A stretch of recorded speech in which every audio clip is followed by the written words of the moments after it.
ಪ್ರೇಮಿಗಳಿಬ್ಬರು ಒಂದು ಐಷಾರಾಮಿ ಜೀವನ ನಡೆಸೋದಕ್ಕೋಸ್ಕರ ಅಂಡರ್ ವರ್ಲ್ಡ್ಗೆ ಎಂಟ್ರಿ ಆಗಿ ಅಲ್ಲೊಂದು ಡ್ರಗ್ ಮಾಫಿಯಾಗೆ ಸಂಬಂಧಪಟ್ಟ ಕೋಟ್ಯಾಂತರ ರೂಪಾಯಿ ದುಡ್ಡನ್ನ ಮೇನ್ ವಿಲನ್ಗೆ ಯಾಮಾರಿಸಿ ಕದ್ಕೊಂಡೋಗ್ತಾರೆ. ಕದ್ಕೊಂಡೋದಾಗ ಆ ಮೇನ್ ವಿಲನ್ಗೆ ಹೋಮ್ ಮಿನಿಸ್ಟರ್ ಪರಿಚಯ ಇರುತ್ತೆ. ಆ ದುಡ್ಡನ್ನ ರಿಕವರಿ ಮಾಡಿಸ್ಬೇಕು. ನನ್ನ ತಮ್ಮನ್ನ ಕೊಂದು ಅವನು ದುಡ್ಡು ತಗೊಂಡೋಗಿದ್ದಾನೆ ನನ್ನ ತಮ್ಮ. ಹೋಮ್ ಮಿನಿಸ್ಟರ್ ಆಗ ACPಗೆ ಈ ಕೇಸ್ನ ಹ್ಯಾಂಡಲ್ ಮಾಡೋದಕ್ಕೆ ಕೊಡ್ತಾರೆ. ಹ್ಯಾಂಡಲ್ ಮಾಡೋದಕ್ಕೆ ಕೊಟ್ಟಾಗ ಅವ್ರದ್ದೊಂದು ತಂಡ ಕಟ್ಕೊಂಡು ಅವ್ರು ಎಲ್ಲಿದ್ದಾರೆ, ಏನು ಮಾಡ್ತಿದ್ದಾರೆ, ಎಲ್ಲಿದ್ದಾರೆ ಅಂತ ಟ್ರ್ಯಾಕ್ ಮಾಡೋದಕ್ಕೆ ಶುರು ಮಾಡಿ. ಟ್ರ್ಯಾಕ್ ಮಾಡೋಕೆ ಹೋದ್ಮೇಲೆ ಈ ಹೀರೋಯಿನ್ ಕದ್ಕೊಂಡು ಹೋದವರು ಆ ದುಡ್ಡನ್ನ ದಕ್ಕಿಸ್ಕೊಂಡ್ರ. ವಿಲನ್ ಇವ್ರ ಮೇಲೆ ರಿವೆಂಜ್ ತಗೊಂಡ. ಹೋಮ್ ಮಿನಿಸ್ಟರ್ ಕಳಿಸಿದ ACP ಪಾತ್ರ ಅವ್ರನ್ನ ಹಿಡಿದ್ರ. ಇವೆಲ್ಲವುಗಳು ಸಂಘರ್ಷಗಳು ಸ್ಟಾರ್ಟ್ ಆಗುತ್ತೆ. ಇದರಲ್ಲೊಂದು 6 ಆಕ್ಷನ್ ಸೀಕ್ವೆನ್ಸ್ಗಳು, 2 ಸಾಂಗು. ಈ ಕತೆ ನಡುವೆ ಮಧ್ಯ ಇವರಿಬ್ರು ಲವರ್ಸ್ಗಳು ಯಾಕಾದ್ರು, ಇವರಿಬ್ರು ನಡುವೆ ಅವಳ ಹಿನ್ನೆಲೆ ಏನು, ಅವಳಿಗೂ ಹೆಂಗ್ ಲವ್ ಆಯ್ತು, ಇವ್ರು ಯಾಕೆ ಡೆಡ್ಲಿಗಳಾದ್ರು, ಇದು ಕತೆ. ಆ್ಯಕ್ಚುಲಿ ಡೆಡ್ಲಿ ಲವರ್ ಸಿನಿಮಾಗೆ ನಾನು ಆ್ಯಕ್ಟ್ ಮಾಡೋಕ್ಕೆ ಹೆಂಗೆ ಬಂದೆ ಅಂದರೆ, ಎಸ್ ಉಮೇಶ್ ಅವರು ಭಾಳ ಆತ್ಮೀಯರು. ಅವಳೇ ನನ್ನ ಹೆಂಡತಿ. ಆ ಟೈಮಿಂದ ನಮಗೆ ನಾವು ಆಡಿಯೋ ಲಾಂಚ್ ಮಾಡಿದ್ದು. ಸಿನಿಮಾ ನಿಂತೋಗಿತ್ತದು, ಭಾಳ ಜನಕ್ಕೆ ಗೊತ್ತಿಲ್ಲ ಅದು. ಅವಳೇ ನನ್ನ ಹೆಂಡತಿ ಸಿನಿಮಾ ನಿಂತೋಗಿದ್ದು ನಿಜ. ಉಮೇಶ್ ಅವರು, ಪ್ರಭಾಕರ್ ಅವರು ಇಬ್ಬರು ಬಂದು ಅಣ್ಣ ಮನೋಹರ್ ನಾಯ್ಡು ಹತ್ರ, ಸರಿ ಸಿನಿಮಾ ಒಂದ್ಸಲಿ ನೋಡಿ ನೀವು ಹೇಗಾದರೂ ಮಾಡಿ ಪಿಕ್ಚರ್ನ ಹೊರಗಡೆ ತರಬೇಕು ಅಂತ ಹೇಳಿದ್ರು. ಗಾಂಧಿನಗರಲ್ಲಿ ನಮ್ಮ ಆಫೀಸ್ ಇತ್ತು ಅವಾಗ. ಇಬ್ಬರು ಬಂದಾಗ ಮೂಕಿ ಚಿತ್ರ ಅಂದರೆ ಬರೀ ಡೈಲಾಗ್ಸ್ ಕೂಡ ಇವರಿಗೆ ಹೇಳಿದ್ದಾರೆ, ಡಬ್ಬಿಂಗು ಕೂಡ ಆಗಿರಲಿಲ್ಲ ಅವಾಗ. ಅದು ತೋರಿಸ್ಮೇಲೆ ಅಣ್ಣ ಮನೋಹರ್ ನಾಯ್ಡು ಅವರು, ಇಲ್ಲ 100% ಇದು ಪಿಕ್ಚರ್ ಚೆನ್ನಾಗಿ ಹೋಗುತ್ತೆ, ಏನಾಗಬೇಕು ನಿನ್ನಿಂದ ಅಂತ ಹೇಳಿದ್ರು. ಆ ಕಾಲಕ್ಕೆ 3.5 ಲಕ್ಷ ಕೊಟ್ಟರು ಸರ್. ಇದು ನಾವು ಬಡ್ಡಿ ವ್ಯಾಪಾರ ಮಾಡಲ್ಲ, ಬಡ್ಡಿ ಕೊಟ್ಟಿದ್ದೀವಿ ಹೊರತು ಬಡ್ಡಿ ತಗೊಂಡಿಲ್ಲ. ಬಡ್ಡಿ ವ್ಯಾಪಾರ ಏನು ನಮ್ಗೆ ಗೊತ್ತಿದೆ, ಯಾಕಂದರೆ ಎಲ್ಲ ಬಡ್ಡಿ ತೊಗೊಂಡಿರ್ತೀರಿ ಬ್ಯಾಂಕಲ್ಲೋ ಮತ್ತು ಕೈ ಸಾಲವೋ ಏನೋ ಮಾಡಿರ್ತೀರಿ. ಸೊ ಹಾಗಾಗಿ ಹಾಗೆ ಕೊಟ್ಟರು. ಕೊಟ್ಟಾಗ ಆ ಪಿಕ್ಚರ್ ಸೂಪರ್ ಹಿಟ್ ಆಯಿತು, ಹಾಡುಗಳು ಹಿಟ್ ಆಯಿತು. 5,111 ಫಸ್ಟು ಮಾರುತಿ ಕಾರು ನಮ್ಮ ಕಂಪ್ನಿಯಿಂದನೇ ಕೊಡಿಸ್ತು. ಅದಾದಮೇಲೆ ಅವ್ರ ಒಡನಾಟ ಭಾಳ ಚೆನ್ನಾಗಿತ್ತು ಇಬ್ಬರದು ಕೂಡ, ಪ್ರಭಾಕರ್ ಅವ್ರದ್ದು ಮತ್ತು ಉಮೇಶ್ ಅವ್ರದ್ದು. ಅದೆಲ್ಲೋ ಬಿರುಕು ಬಂತು, ಅದೇನಾಯಿತೋ ಗೊತ್ತಿಲ್ಲ. ಉಮೇಶ್ ಅವ್ರು ಹಂಗೆ ಫೈನಾನ್ಷಿಯಲಿ ಏನಂತ ಸ್ಟ್ರಾಂಗ್ ಆಗಲಿಲ್ಲ. ಪ್ರಭಾಕರ್ ಅವರು ಅಫ್ಕೋರ್ಸ್ ಬುದ್ಧಿವಂತರು, ಸ್ಟ್ರಾಂಗ್ ಆದರು. ಸೊ ಇವರು ಮುಗ್ಧತೆ ಸೇಮ್ ಇದೇ ರೀತಿ ಉಮೇಶ್ ಅವ್ರ ಕತೆ. ಅದಕ್ಕೆ ಇಬ್ಬರಿಗೂ ಒಂದೇ ಥರ ಮನಸ್ಸು. ಉಮೇಶ್ ಅವರು ನಾನು ನೋಡ್ದಂಗೆ ಅವರ ಅನಾರೋಗ್ಯ ಆಗಿದ್ದು ಎಲ್ಲ ತಮ್ಗೆ ಗೊತ್ತೇ ಇದೆ. Actually very talented director, script ಆಗಿರ್ಬೋದು, ಕೆಲಸ ಆಗಿರ್ಬೋದು. ಸೊ ಇವತ್ತಿಲ್ಲ. Actually will miss him a lot. ಈ ಕಥೆಯನ್ನು ರಚಿಸಿ ಎಸ್ ಉಮೇಶ್ ಅವರು ನಾಗೇಂದ್ರ ಅವ್ರ ಜೊತೆ ಮಾಡಿ ಕರ್ಕೊಂಬಂದರು. ಕತೆ ಹೇಳಿದಾಗ ತುಂಬ ಚೆನ್ನಾಗಿದೆ ಅನ್ನಿಸ್ತು. ಕತೆ ಅಂದರೆ ಇವತ್ತಿನ ಸಮಾಜದಲ್ಲಿ, ಈ ಜನ್ರೇಷನ್ನಲ್ಲಿ ತಂದೆ ಆದಂಥವರು ವಯಸ್ಸಿಗೆ ಬಂದಿರೋ ಮಕ್ಕಳನ್ನ ಯಾವ ರೀತಿ ಬೆಳೆಸಬೇಕು ಅನ್ನೋದೊಂದು ಪಾಯಿಂಟ್ ಔಟ್ ಇದೆ ಇದರಲ್ಲಿ. ಅದರಲ್ಲಿ ತಂದೆ ಆದರೂ 2ನೇ ಮದುವೆ ಆಗಿ ವಯಸ್ಸಿಗೆ ಬಂದಿರೋ ಮಕ್ಕಳಿಗೆ ಮದುವೆ ಮಾಡಿದಿರ ಮಕ್ಕಳನ್ನ ಹೊರಗಡೆ ಕಳಿಸಿದಾಗ ಆ ಹೆಣ್ಮಕ್ಳು ಏನಾಗ್ತಾರೆ ಇವತ್ತಿನ ದಿನ ಪ್ರಪಂಚದಲ್ಲಿ ಅನ್ನೋದಕ್ಕೆ ಒಂದು ಸುರುಳಿ ಕತೆ ತುಂಬ ಚೆನ್ನಾಗಿದೆ. ದಯವಿಟ್ಟು ಎಲ್ಲರೂ ನೋಡಿ. ಧನ್ಯವಾದ. ನನ್ನ ಹೆಸರು ಅಖಿಲ್ ಅಂತ.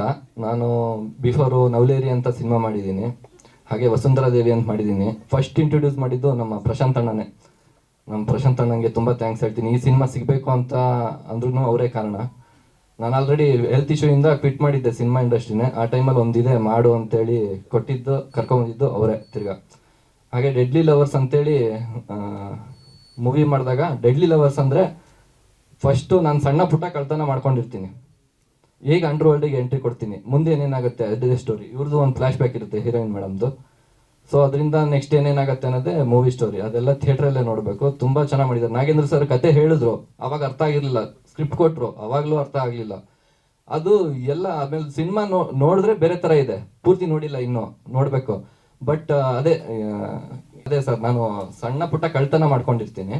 ಕಳ್ತನ ಮಾಡಿಕೊಂಡು ಇದ್ದಾಗ ಅದೇ ಹೀರೋಯಿನ್ದು ಕೂಡ ಅದೇ ಟೈಮಲ್ಲಿ ಫ್ಲ್ಯಾಶ್ ಬ್ಯಾಕಲ್ಲಿ ಸ್ವಲ್ಪ ಸೀನ್ ಇದೆ. ಅದು ನೆಕ್ಸ್ಟ್ ಇಬ್ರು ಸಹ ಸೇರ್ಕೊಂಡು ಕಳ್ತನ ಮಾಡಕ್ ಸ್ಟಾರ್ಟ್ ಮಾಡ್ತೀವಿ. ಅದು ಸಾಕಾಗಲ್ಲ, ಅಂಡರ್ ವರ್ಲ್ಡಿಗೆ ಎಂಟ್ರಿ ಕೊಡ್ತೀವಿ. ಅದೇ ಸರ್ ಸಿನಿಮಾ. ಅದು ಪಿಕ್ಚರ್ ನೋಡಿದ್ರೆ ಗೊತ್ತಾಗುತ್ತೆ. First of all thank you so much ನನಗೆ ಈ ಆಪರ್ಚುನಿಟಿ ಕೊಟ್ಟಿರೋದಕ್ಕೆ. ನಾನು ಡೈರೆಕ್ಟರ್ ಇರ್ಬೋದು ಮತ್ತು ಪ್ರೊಡ್ಯೂಸರ್ ಎಸ್ ಉಮೇಶ್ ಅವ್ರನ್ನ ನಾನು ತುಂಬ ಮಿಸ್ ಮಾಡ್ಕೋತಾ ಇದ್ದೀನಿ. ಆ್ಯಂಡ್ ಡ್ಯಾನ್ಸ್ ಕೋರಿಯೋಗ್ರಾಫರ್ ಶ್ರೀನಿವಾಸ್ ಸರ್ನ, ಅವರಿಬ್ಬರು ಇದ್ದಿದ್ರೆ ತುಂಬ ಚೆನ್ನಾಗಿರ್ತಾಯಿತ್ತು. ಅವರಿಬ್ಬರು ಮಿಸ್ ಆಗಿದ್ದಾರೆ. ಸೊ ಹೇಳಬೇಕು ಅಂದರೆ ನಾನು ತುಂಬ ಸಾಫ್ಟ್ ಕ್ಯಾರೆಕ್ಟರ್ ಆ್ಯಂಡ್ ಸೈಲೆಂಟ್.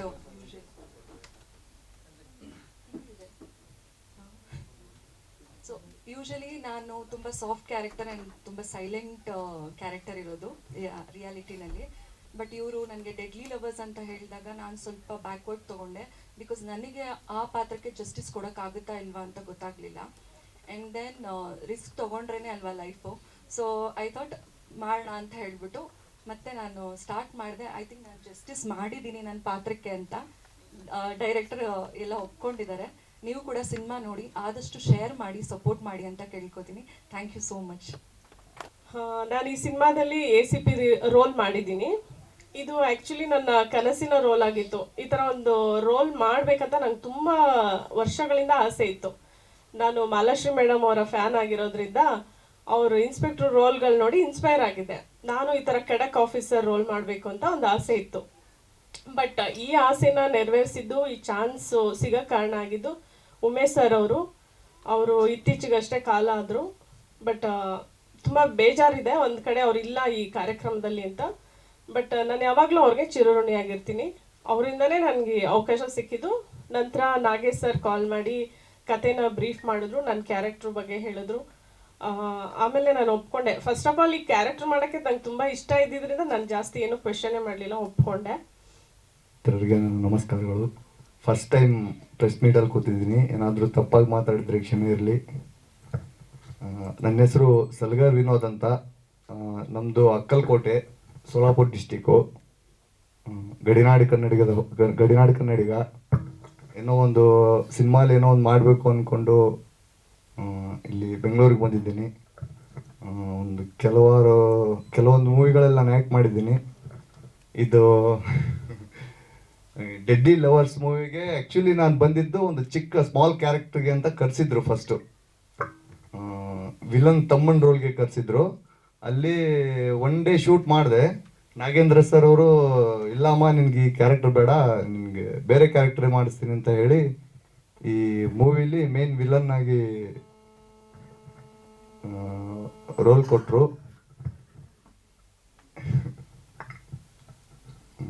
ಏನು ಮಾತಾಡ್ಬೇಕು ಅಂತಾನೆ ಗೊತ್ತಾಗ್ತಿಲ್ಲ ಸರ್, ಫಸ್ಟ್ ಟೈಮ್ ಅಲ್ವಾ. ನೆರೆದಿರುವಂಥ ಗಣ್ಯರಿಗೆ ಪ್ಲಸ್ ಮಾಧ್ಯಮ ಮಿತ್ರರಿಗೆ ಮತ್ತು ಬೇರೆ ಎಲ್ರಿಗೂ ನನ್ನ ನಮಸ್ಕಾರಗಳು. ಡೆಡ್ಲಿ ಲವರ್ಸ್ ಟೀಸರ್ ಎಲ್ಲೂ ನೋಡಿದ್ವಿ. ಡೆಡ್ಲಿಯಾಗೇ ಇತ್ತು. ಹೀರೋ ಇನ್ಕ್ಲೂಡಿಂಗ್ ಹೀರೋಯಿನ್ ಎಲ್ಲರೂ ಸೇರಿಕೊಂಡು ಬಾರಿಸ್ತಾನೆ ಇದ್ದಾರೆ. ಅಲ್ಲಿ ಎಲ್ಲ ಆ್ಯಕ್ಷನ್ ಸೀನಲ್ಲಿ ಇನ್ವಾಲ್ವ್ ಆಗಿದ್ದಾರೆ. ಸೊ ಒಂದು out and out action movie ಅನ್ನೋದು ಗೊತ್ತಾಗುತ್ತೆ. ಅಫ್ಕೋರ್ಸ್ ಅದು ಲವ್ ಸ್ಟೋರಿ ಇದೆ ಅನ್ನೋದು ತೋರಿಸಿದ್ದಾರೆ ಟೀಸರಲ್ಲಿ. ಸೊ ತಂಡಕ್ಕೆ ಆಲ್ ದಿ ಬೆಸ್ಟ್, ಒಳ್ಳೆಯದಾಗಲಿ. ಆ್ಯಂಡ್ ಸಿನಿಮಾ ಮಾಡಿದ ಮೇಲೆ ಒಂದು ವೆರಿ ಇಂಪಾರ್ಟೆಂಟ್ ಹಂತ ಅಂದರೆ ಡಿಸ್ಟ್ರಿಬ್ಯೂಷನ್. ಸೊ ಆ ಹಂತದಲ್ಲಿ ಪ್ರಶಾಂತ್ ಸರ್ ಡಿಸ್ಟ್ರಿಬ್ಯೂಷನ್ ಮಾಡ್ತಿದ್ದಾರೆ ಫಸ್ಟ್ ಟೈಮ್ಗೆ. ಸೊ ಅವ್ರಿಗೂ ಒಳ್ಳೆಯದಾಗಲಿ. ಯಾಕಂದರೆ ಅದು ವೆರಿ ಇಂಪಾರ್ಟೆಂಟ್ ಹಂತ ಅದು. ಯಾಕಂದ್ರೆ ನನ್ನ ಅನುಭವದಲ್ಲಿ ಸಿನಿಮಾ ಮಾಡಿಬಿಡ್ಬೋದು, ರಿಲೀಸ್ ಅನ್ನೋದು ಇದೆಯಲ್ಲ ಅದು ತುಂಬ ತುಂಬ ಕಷ್ಟ. ಆ್ಯಂಡ್ ಆ ಟಾಪಿಕ್ ಬಂತು ಅನ್ನೋದಕ್ಕೆ ಒಂದು ಎರಡು ಮಾತಾಡ್ತೀನಿ ನಾನು. ಸರ್ ನೀವು ಕಂಟೆಂಟ್ ಅಂದ್ರಿ, ವೇಲು ಸರ್ ಅಂತ ಹೇಳಿದರು. ಸೊ ಕೊರೋನಾ ಆದಮೇಲೆ ದೊಡ್ಡ ಮಾರಕ ನಮ್ಮ ಇಂಡಸ್ಟ್ರಿಗೆ ಆಗಿದೆ ಅಂದರೆ ಅದು ಅಂದರೆ ಫ್ರೀ ಇಂಟರ್ನೆಟ್ ಒಂದು ವೆರಿ ವೆರಿ ಇಂಪಾರ್ಟೆಂಟ್ ಫ್ಯಾಕ್ಟರ್ ಆಗಿದೆ, ಫ್ರೀ ಇಂಟರ್ನೆಟ್.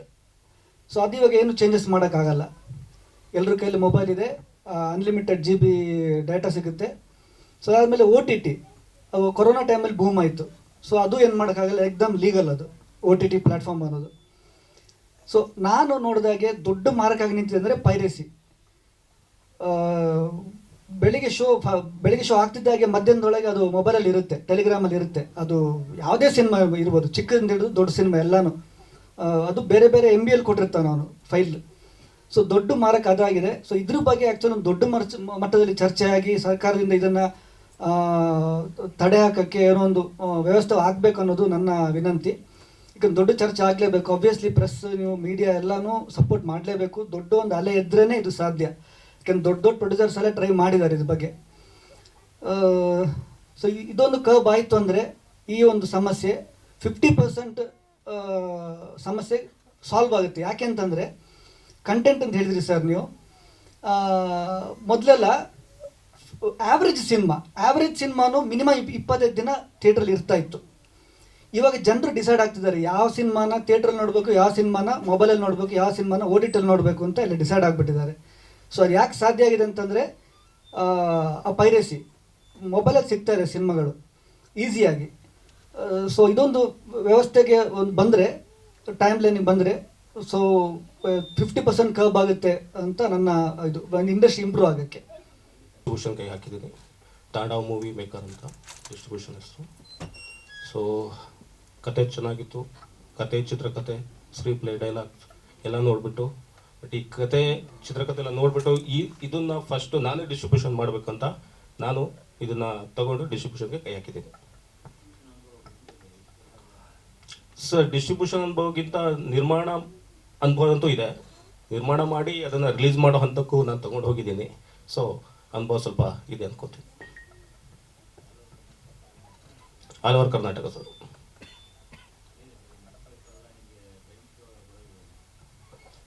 ಇಲ್ಲ ಸರ್, ಆ್ಯಕ್ಚುಲಿ ನಾವು ಬೇರೆ ಥರ ಪ್ಲಾನ್ ಮಾಡಿದ್ದೀವಿ. ಕೆಲವೊಂದು ಪ್ಲಾನಿಂಗ್ ಇದೆ. ಒಂದು ನೆಕ್ಸ್ಟ್ ಮಂತ್ ಬಂದಾಗ ಎಲ್ಲರೂ ಗೊತ್ತಾಗುತ್ತೆ. ಸೊ ಒಂದು 50ರಿಂದ 100 ಥಿಯೇಟ್ರ್ ಮಾಡಬೇಕಂತ ಪ್ಲಾನ್ ಇದೆ. Thank you sir. ಸರ್ ಕ್ಷಮೆ ಇರಲಿ ಸರ್. ಇದು ಭಾನುವಾರ ಅಲ್ವಾ, ಅದಕ್ಕೆ ಡೆಡ್ಲಿ ಲವರ್ಸ್ ತುಂಬ ಒಳ್ಳೆ ಟೈಟ್ಲು.